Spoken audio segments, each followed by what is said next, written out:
Okay, thank you for joining us back here. This is the third time I've done it. I've had malfunctions from the internet, malfunctions from my equipment. Good Lord, hoping and providing we will get through this time. I don't know if I'm going to do this again. Thank you for joining us back here on Just Conspiracy, where we just wish to conspire to bring heaven down to earth. And if you are not conspiring to bring heaven down to earth, then you are conspiring to bring hell up here. Okay, that's just the way it is right now. Sorry about that. Let's jump into this. This has to do with Trump's search warrant, whether it's legitimate or not. In my opinion, they have absolutely no proof. They've given me no proof to believe that the affidavit for the search warrant came out of the file sealed at all. And I'll explain why. Let's hop into it. Okay, here's the document. This is document number 17 filed into the case. It was filed on 8/11, so August 11. Here's the red stamp from the clerk stamping it in that they're going to file it. And here's the wet blue ink signature of the United States Attorney. This is important. Now, here is the document releasing the sealed search warrant. Notice of filing of redacted search warrant affidavit and redacted ex parte memorandum of law concerning proposed redactions. Okay, and this is filed with an electronic signature. Now notice this electronic signature because the S, there's a slash, S, and then there's no slash after that. So let's go to their administrative rules. So this is the administrative rules from the Middle District of Florida. Okay, so the federal court, Middle District of Florida, here are their administrative rules on filing signatures, electronic signatures, here under F, page 6. And there are 3 ways of filing. You can do in slash, S, slash, and then you write your first or last name. The second way of doing it, you can have a company make you a very special electronic signature that we can prove came from you because it has special electronic encoders in there that only you have unless somebody steals your electronic signature and passcode and biometrics. They can do it in Mission Impossible. And then the third way is for you to just put your original signature on there, scan it in, and send it over to the court. And if you wonder what that would look like, that would be like your wet blue ink signature. Okay, so that's my concern with that document right there. Now, here is the document. This is document 102-1 is filed on the 26th. And this is the affidavit in support of an application under Rule 41 for a warrant to search and seize. And there's no stamp on this. There's no stamp on this at all. Okay? Just like you have a stamp here, along with the signature, and we have a stamp here.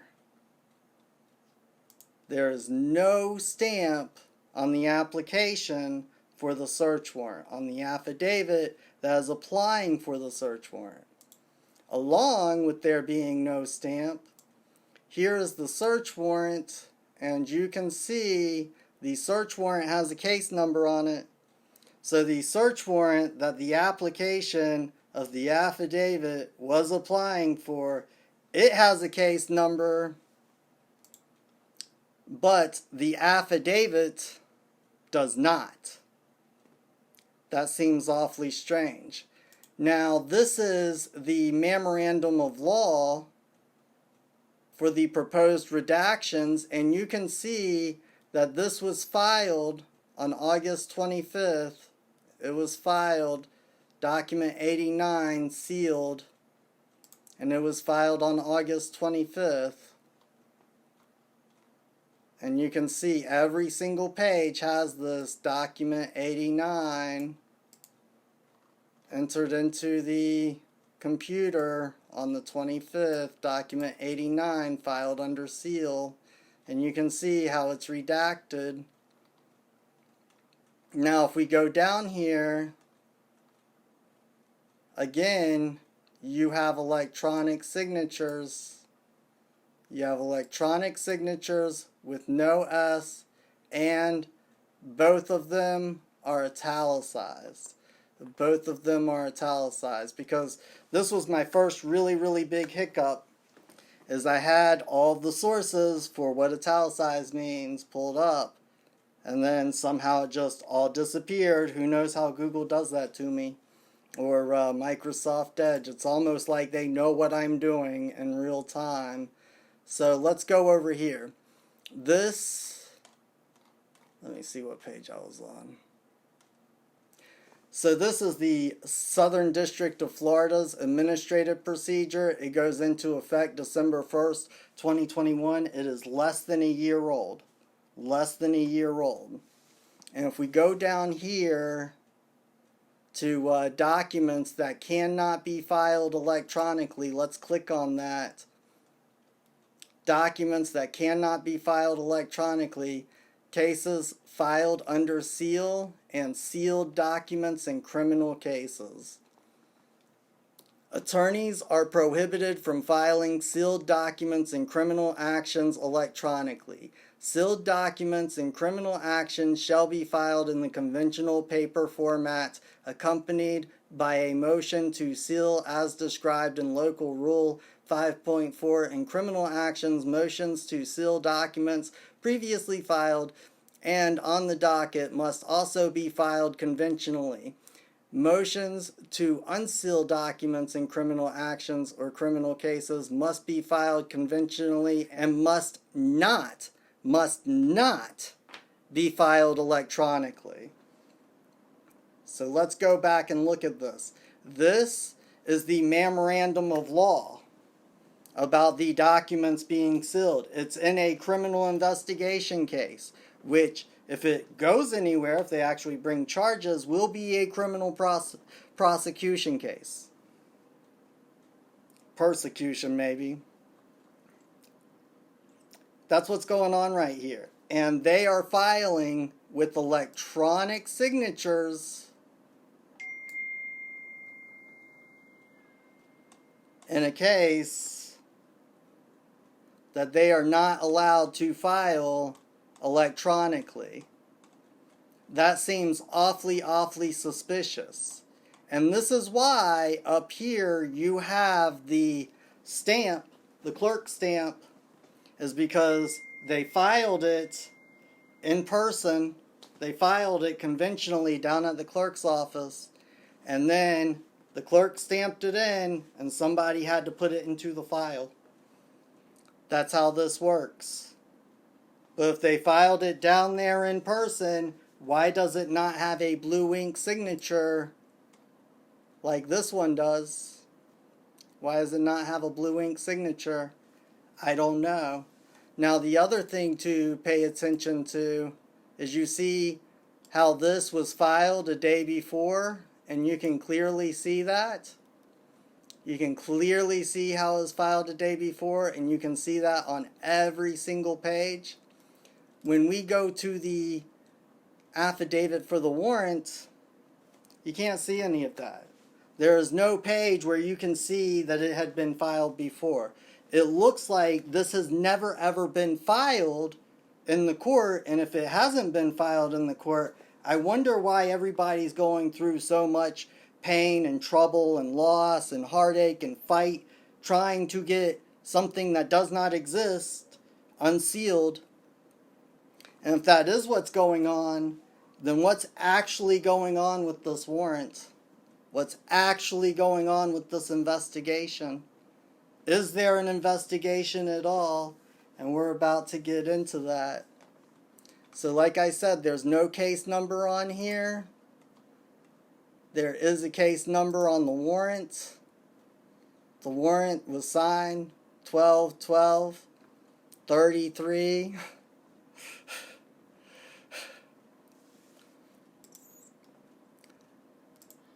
And with this memorandum of law, attached to it is Exhibit B. And if somebody could explain to me what Exhibit B is, I'd really, really appreciate it, because I have read through this entire thing and I don't know what Exhibit B is. I don't know what Exhibit B means. So if somebody could point that out to me, I'd be really, really appreciative. Now, let's take a look at this warrant. Okay? We don't know who filled it out. We have a bunch of stuff that basically says they asked for classified documents. He gave them back, I guess, 15 boxes or whatever. They go through a story. They talk about the statutory authority and definitions, yada, yada, yada, yada. I don't know what those numbers mean or understand them.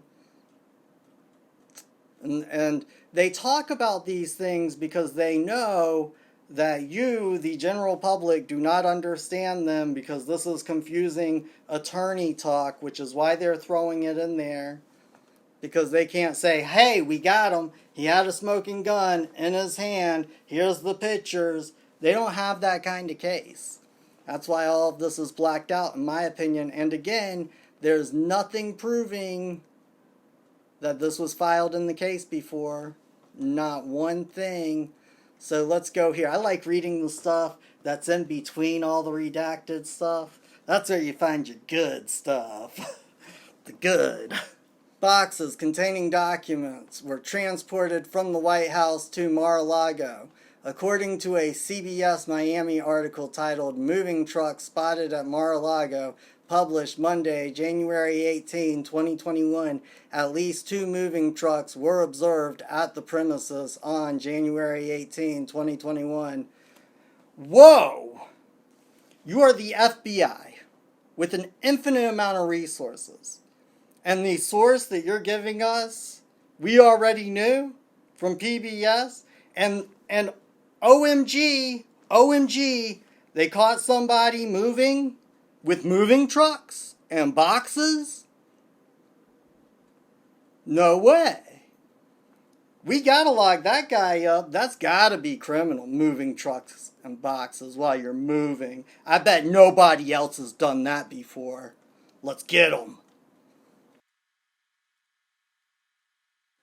From May 16 to 18, 2022, FBI agents conducted a preliminary review of the 15 boxes provided to NARA and identified documents with classification markings in 14 of the 15 boxes. A preliminary triage of the documents with classifications markings revealed the following approximate number: 184 unique documents bearing classification markings, including 67 documents marked as confidential, 92 documents marked as secret, and 25 documents marked as top secret. Further, the FBI agents observed markings reflecting the following compartments: dissemination controls, HCS, FISA, Based on my training and experience, I know that documents classified at these levels typically contain NDI, whatever that means. Several of the documents also contained what appears to be former POTUS handwritten notes.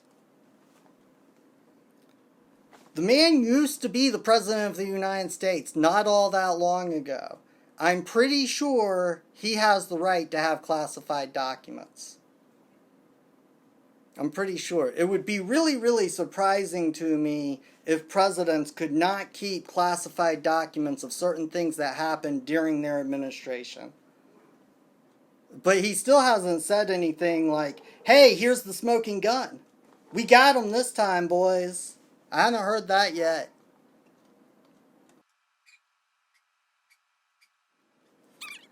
I am aware of an article published in Breitbart on May 5, 2022, available at the Breitbart's internet server.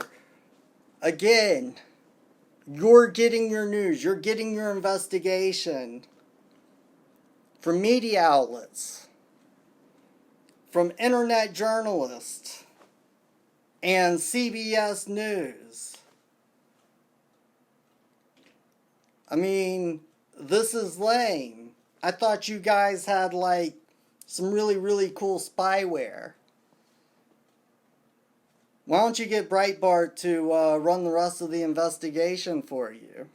At least you're getting your source from some place that is not mainstream propaganda. Not mainstream propaganda. Okay, here's where it sounds really bad. And you know they're trying to make it sound really bad because it's the only thing that appears between redacted and redacted. So it's got to sound really good. There is probable cause to believe that this document contains classified NDI and presidential records remain at the premises. He was presidential. He was the president at some point in time. I'm sure he has the right to certain presidential records. But where's the probable cause? And this is my biggest issue with the release of this affidavit for the warrant. Is that in this, there's nothing that actually establishes firmly probable cause. So there's no real point in releasing it at all. Because these same questions remain, except for the fact, why wasn't this filed before? Why don't we have any markings on this affidavit that proved it was filed under seal before this document was released? That just doesn't exist. Based upon the investigation, I believe that the storage room, F. POTUS's residential suite, Pine Hall, the 45 office, and other spaces within the premises are not currently authorized locations for the storage of classified information or NDI. Based upon information and belief, you mean you can't go look up the government's own codes and whether this is a registered place to have certain classified material that Trump still has the right to hold, maintain, and administrate? You're telling me that after all of this, you only believe that he's doing something wrong and you don't actually know what he's doing? Really?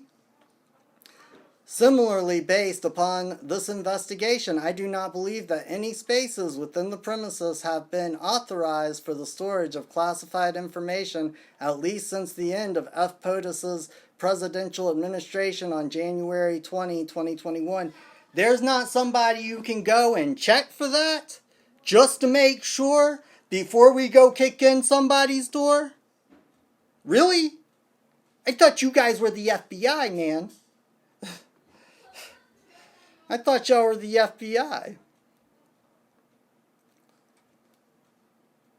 Conclusions. Based on the foregoing facts and circumstances, I submit that probable cause exists to believe that evidence, contraband, fruits of crime, or other items illegally possessed in violation of... Let's go look up these statutes real quick. They're all Title 18. You got 793E, 2071, and 1519. Let's go look those up real quick so we can know exactly what we're talking about. Here is 793, gathering, transmitting, or losing defense information. Let's go down to E. That's what they said they were charging him with. Whoever having authorized possession of, access to, or control over any document. So they're already saying, whoever has authorization to have these things, access to have them, whoever has the legal right to possess the documents that we're talking about. Let's keep going. Or control over any document, writing, code book, signal book, sketch, photograph, photographic, negative, blueprint, plan, map, model, instrument, application, or note relating to the national defense or information relating to the national defense, which information the possessor has reason to believe could be used to the injury of the United States or to the advantage of any foreign nation, willfully communicates. Aha! You have to willfully communicate this to somebody else. You have to willfully send these things that could hurt the United States over to somebody else. But that's not what the news media is talking about. They're just talking about, oh, he had all this classified information. Really? He probably had the right to have it. In fact, this statute that they're using says he had to have had the right to have it. Okay, let's see what 2071 is. Here is Title 18, 2071. Concealment, removal, or mutilation generally. Whoever willfully and unlawfully conceals, removes, mutilates, obliterates, or destroys, or attempts to do so, or with the intent to do so, takes and carries away any record, proceeding, map, document, basically document, filed or deposited with any clerk or officer of any courts of the United States, or in any public office, or with any judicial or public officer of the United States shall be fined under the. So basically the way I'm interpreting this is that if you remove stuff from courts, if you mess up the due process of our courts, which is very, very important, then you could be in trouble. The only problem is I don't believe that Trump worked in the courts. Now, you could say that, oh, it's any office of the United States, but they're mainly talking about judicial, clerk, court. Okay, any public officer of the United States.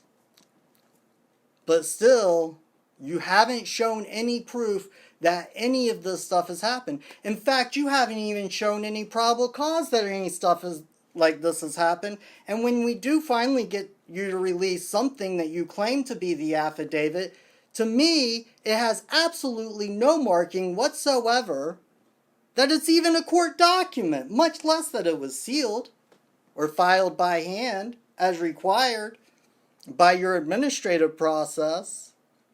Okay, let's look at the last one.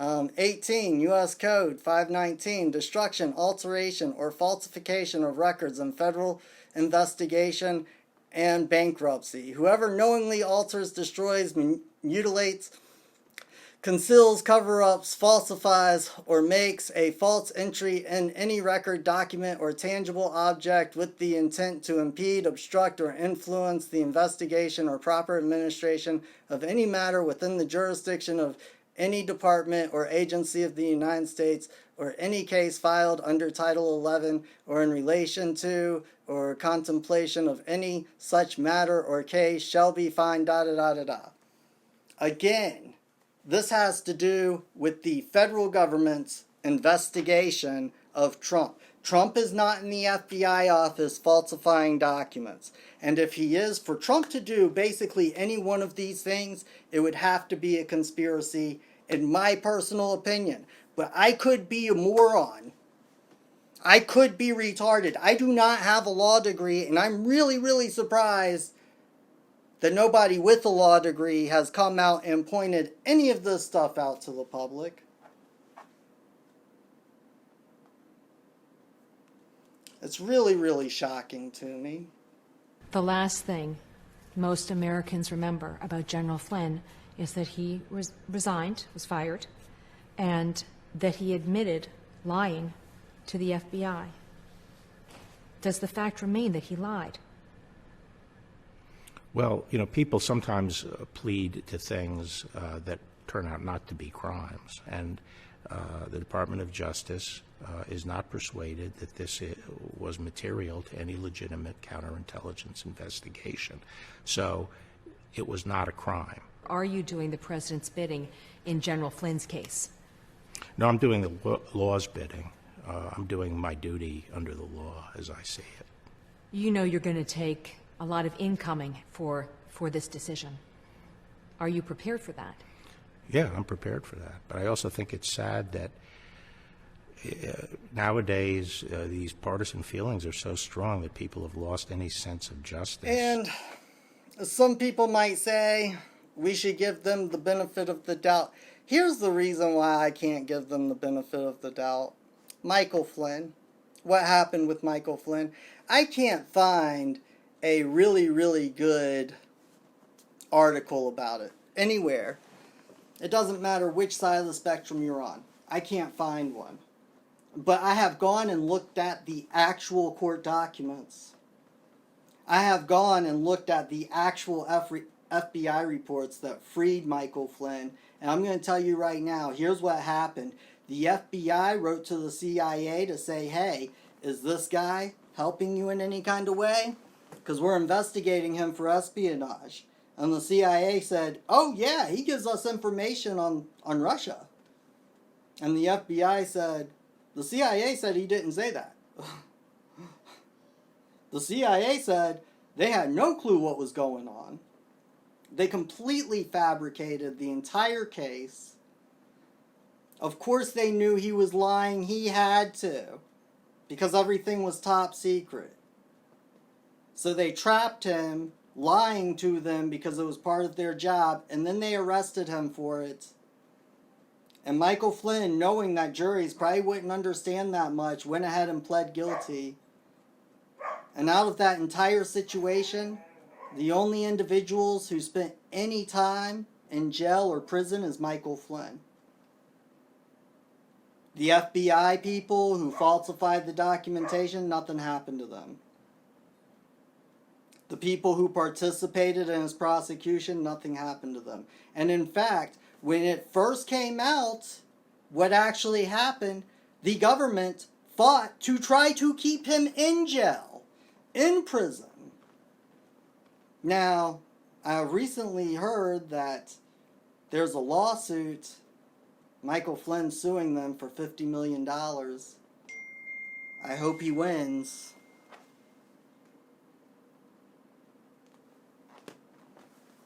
I hope he wins. It might restore, like a little bit of faith that I don't have in the system right now. And look at what I was talking about. Look at the clerk clock stamp. Now I was talking about in Trump's case. The fact that it's not clocked in. And then look at the arrest order for Joni, for Oracle, where it's not clocked in.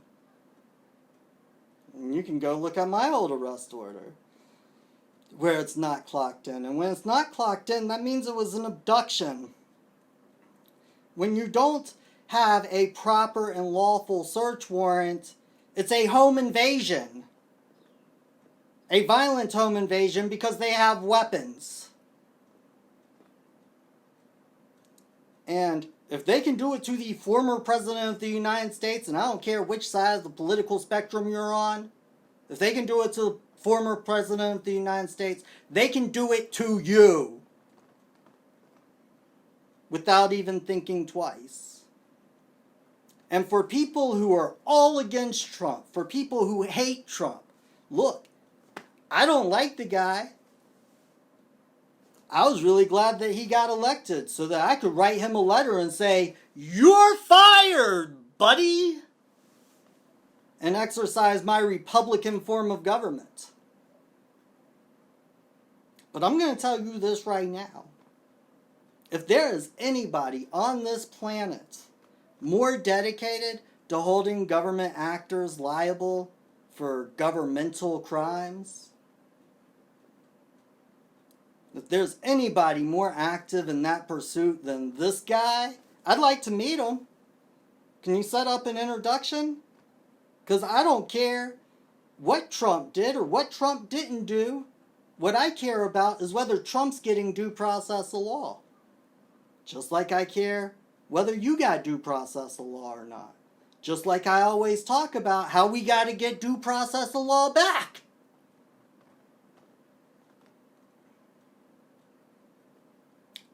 If Trump, in my eyes, were guilty of anything, I would be the first person out here saying, let's hang him. Because that's kind of what I do all the time on this channel.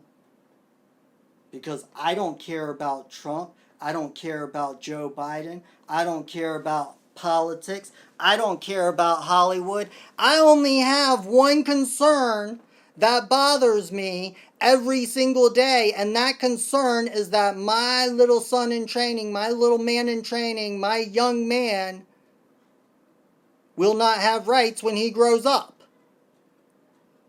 That's my only concern. That's why I work on these things the way I do.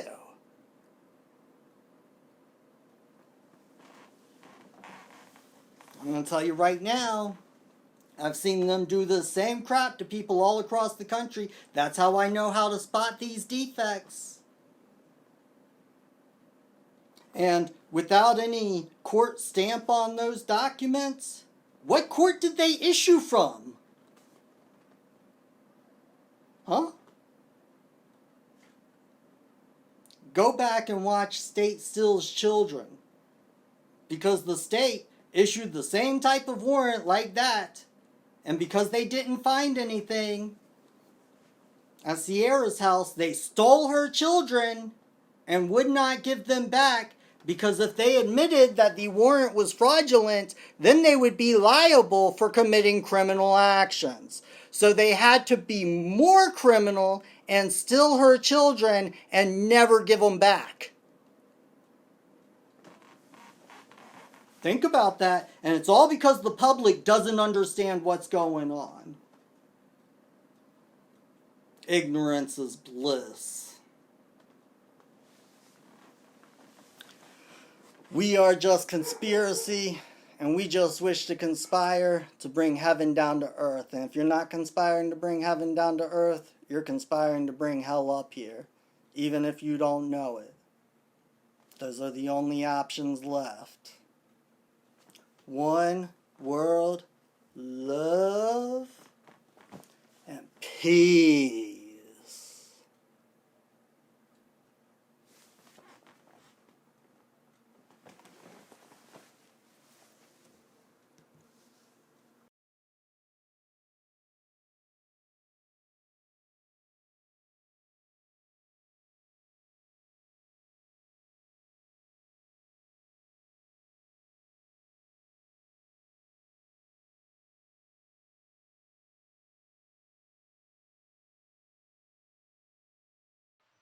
Now in our time, as we build an America that is more prosperous, free, and just, that is the work of my presidency, a mission I believe in with my whole soul.